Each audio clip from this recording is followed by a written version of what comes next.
Ciao amici di YouTube, sono Vincenzo, benvenuti anche questo sabato sul mio canale e nel mio piccolo laboratorio. Questo e il prossimo video saranno dedicati al montaggio e alla messa in opera di questo scanner 3D Cyclop della HE 3D. Questo è un progetto open source. Trovate tutti i componenti stampabili 3D sulla piattaforma Thingiverse. E poi tutti i componenti li potete comprare separatamente, ma lì ci sono tutte le descrizioni dettagliate dei vari componenti da utilizzare. Avendo già visto le scansioni effettuate con questo tipo di scanner, ho qui la telecamera originale che a mio avviso lascia un po' a desiderare. È una 720p della Logitech, è una C270. Io ho procurato anche questa webcam Tyro della Trust 1080p per vedere se riusciamo ad ottenere una qualità di scansione migliore con una telecamera dalla risoluzione più alta. In questo video mi occuperò esclusivamente del montaggio, nel prossimo andremo a vedere la messa in opera e le prime scansioni.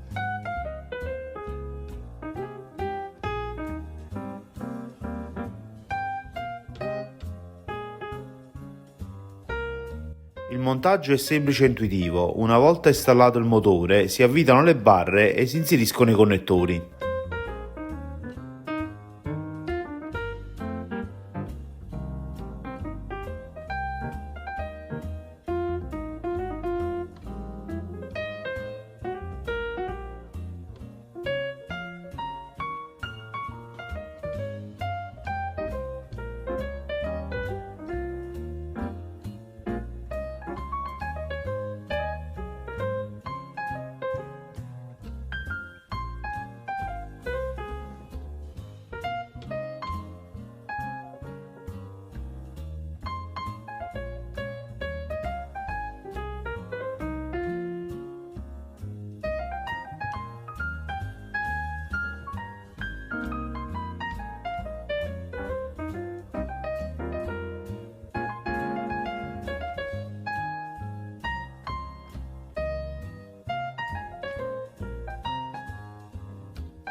Eccoci amici, montaggio abbastanza agevole e veloce, ci ho messo circa una mezz'ora, 35 minuti.